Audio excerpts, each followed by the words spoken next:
সিরাজগঞ্জে অসময়ে দেখা দিয়েছে নদী ভাঙন। 2 সপ্তাহেই ভেঙেছে নদীর পশ্চিম পাড়ের 3 কিলোমিটার অংশ।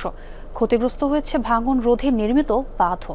এ নিয়ে আতঙ্কে রয়েছে নদী পাড়ের ভাটপিয়ারি সহ আশপাশের কয়েকটি গ্রামের মানুষ।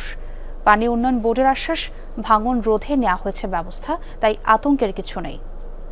যমুনা ইলেকট্রনিক্স ঈদে ডাবল খুশি অফার সিজন 3, যে কোনো পণ্য কিনলেই পাচ্ছেন নিশ্চিত ঈদ উপহার।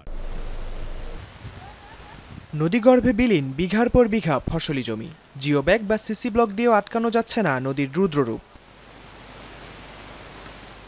সিরাজগঞ্জের যমুনা নদী হঠাৎই এমন অশান্ত রূপে হাজির। 2 সপ্তাহ ধরে তলিয়ে যাচ্ছে সদর উপজেলার ভাটপিয়ারি সহ আশেপাশের গ্রামের ফসলি জমি, রাস্তাঘাট ও গাছপালা।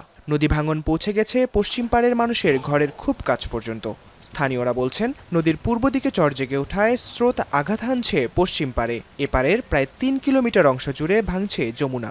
বিভিন্ন উপায়ে এখান থেকে এই বালুগুলো উঠে নেওয়ার কারণে আমাদের এই বড় ধরনের এই ক্ষতিটা হচ্ছে। Bhatpiyari high school, Bhatpiyari model primary school, এই যে এখানে আমরা যেখানে দাঁড়িয়ে আছি, আর মাত্র 20 গজ দূরে আমাদের কবরস্থান এবং পোস্ট অফিস, এই যাবতীয় প্রতিষ্ঠানগুলো একের পর এক ভেঙে এখন যেখানে দাঁড়িয়েছে সেটাও এখন বিলীন হয়ে যাবে।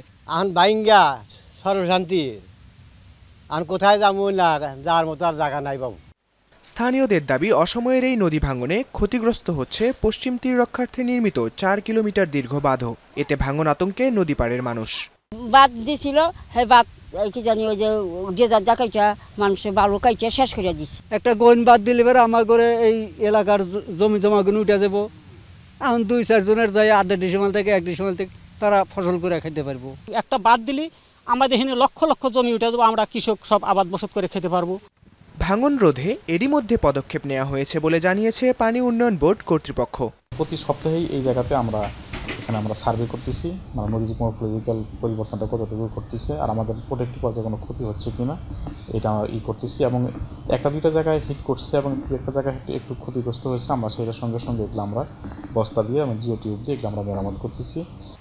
2020 সালে 464 কোটি টাকা ব্যয়ে ভাটপিয়ারি সংগ্রাবাড়ি শুভগাছা বাঁধ নির্মাণ করা হয়। ভাঙন অব্যাহত থাকলে আসছে বর্ষা মৌসুমে হুমকির মুখে পড়বে আরও বেশ কয়েকটি গ্রাম।